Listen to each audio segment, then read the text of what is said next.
After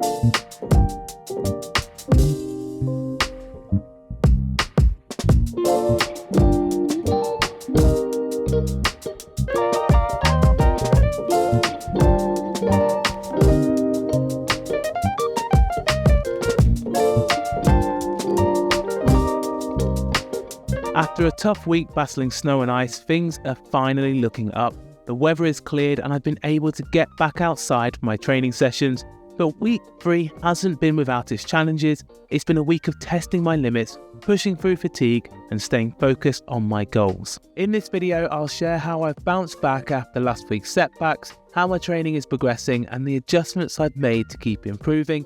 Let's see how far I've come as we head into the halfway point of this 30-day challenge. So because of the snow and the ice last week, I haven't actually been out for a run since the 5-kilometer test on day 3. So that's 12 days ago, so nearly 2 weeks. So yeah, a bit apprehensive about where my form is, but hopefully all of the kind of work I've been doing on the turbo will carry through and hopefully it won't be too bad. But today's session is what I should have done last week, so it's 4 times 6 minutes tempo, just shy of my 5-kilometer pace, so yeah, around about 4.5 minute kilometers.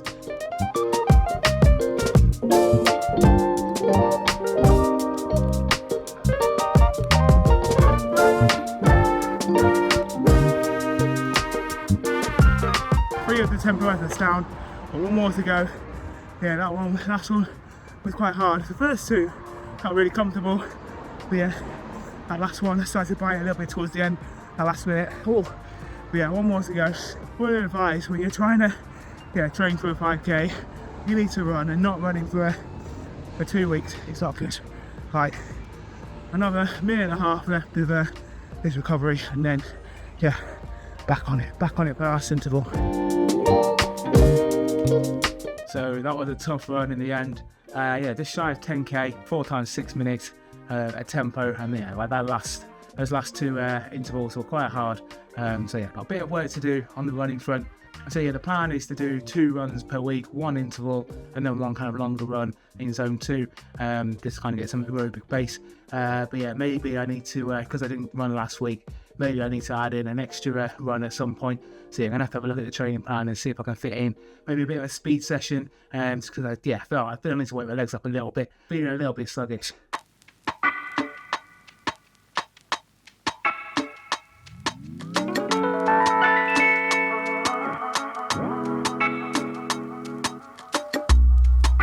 So this morning I stepped on the scales and down below 93 kilos. So yeah, back to where I was just before Christmas, 2 weeks in, and making some progress there, which is really, really good. Hopefully I can lose a couple more kilos by the end of the month, and then I'll be flying. I'll be absolutely flying. This morning I decided to cycle into the office. It was what I usually do twice a week, and it's just a bit of added kind of volume. Today I did about 1 hour and 10 minutes on the way in, and then I'll do 30 minutes on the way home. Good hour and 40 minutes in the endurance zone.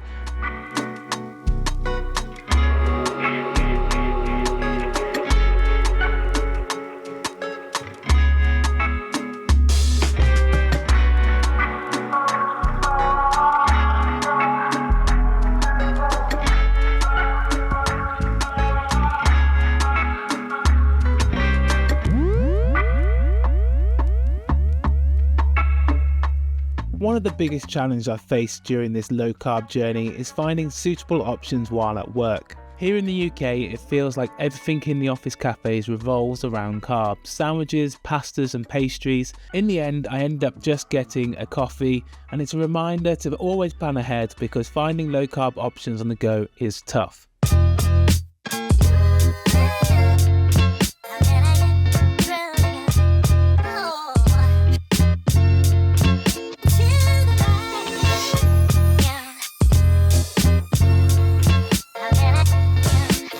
Today I've got 2 sessions. So the first session this morning is a little easy run. I think I said the other day that I wanted to do a bit more. I needed to do a bit more kind of speed work. So today easy run, and then with a couple of kind of like 20-30 second kind of sprint effort, and out with the dog. What better way to get some speed into your legs than chasing after a greyhound? So perfect day for him to come out with me.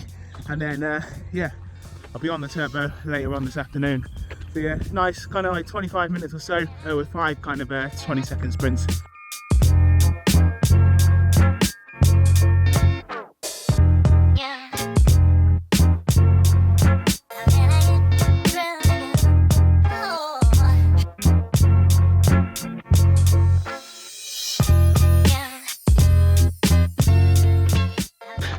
One reason why it's good that I bring Ted on this session is that between the sprint intervals, he wants to go super easy.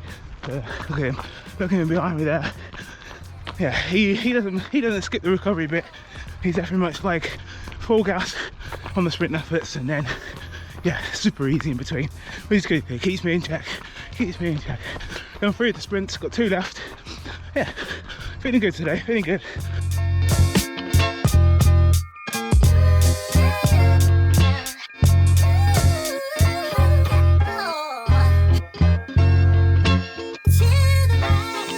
So it's time for the second session of the day. So it's just gone past 5 p.m. I've got VO2 max session. So it's 5 times 4 minutes, around about 420 watts. So yeah, bit of a tasty one. And then followed by 20 minutes in zone 2, just for some extra volume. Pretty much the same session as I did last week, but I've increased the intensity of the VO2 max intervals. So yeah, it should be slightly harder.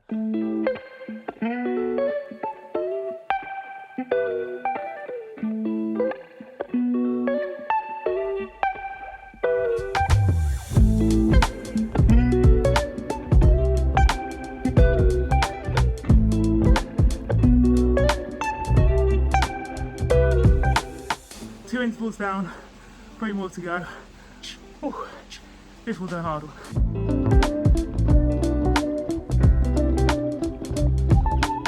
Yeah, 4 minute VO2 max, quite a daunting session.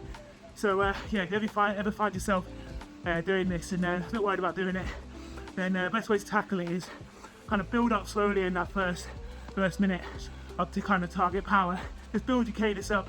For me, that's building up to about 92, 93 RPM, and then minutes 2 and 3, you just focus on cadence. Don't worry about power. You can just hold that cadence for 2-3 minutes. Your power will just be in the right place more or less, and then that last minute, just go as deep as you can and get to the end. Just kind of hold on. Yeah, that's the best way to do it. But also, like, breaking up in that way just makes it just a little bit more palatable, that's for sure. Right, got 2.5 minutes more recovery on this one. And this one, last interval, last one, tried to go really deep, but I might pay for it in this next one. Who knows? Alright.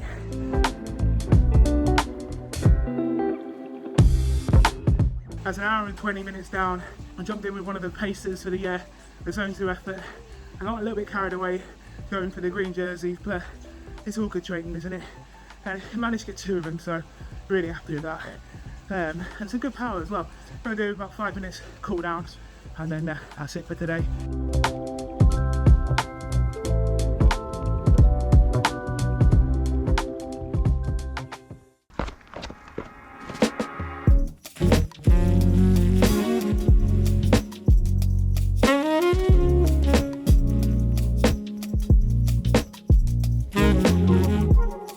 Not gonna lie, today feeling a little bit sore after all of the VO2 max that I did yesterday.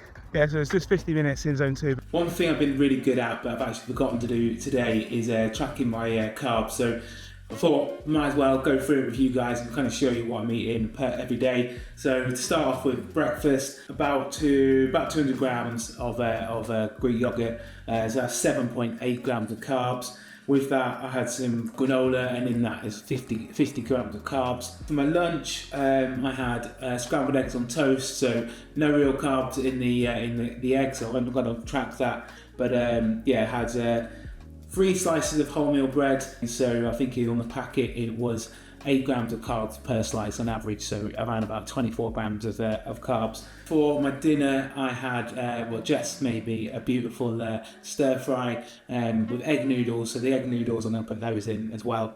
half a pack was about 40 grams of carbs. So far today, I've had 105 grams of carbs. Not quite my goal of 150 grams of carbs. So yeah, before bed, need to have a bit of a snack, maybe have a bit of toast and some more wholemeal bread, or get another bowl of granola and yogurt, and take that closer to the 150 gram mark.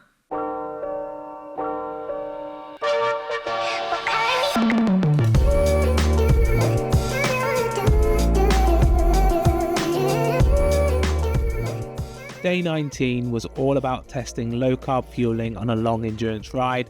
I headed out to Harrogate and joined my local reliability ride. The plan for today was a 4.5 hour ride. My goal, to fuel mostly on fats and stay as low-carb as possible. I packed salted peanuts and a few energy bars and some low-carb electrolyte mix. For the first couple of hours, everything felt great. I sat comfortably near the back of the front group, staying tucked in out of the wind and letting the fat adaptation do its thing. Steady zone 2 and zone 3 efforts are where low carb fueling shines. I knew this wouldn't last long though, and as soon as we hit Harewood Bank, I had to let the group go to keep my power down. To make things harder, eating on the move was a real challenge.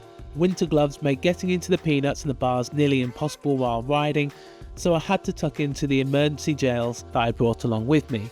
In the end, I managed to have a normalised power of 290 watts across the 4.5 hours on less than 100 grams of carbs, and I felt as strong in the final hour as I did in the first, so I'm definitely showing some signs of fat adaptation. So that's a wrap on week 3 of the Fat to Fast challenge. It's been great to finally get back outside after last week's snow and ice, but this week has had its own challenges, especially sticking to my low carb diet while out and about. We're now officially 2/3 of the way through the 30 days and I'm starting to feel the progress, but there's still a long way to go.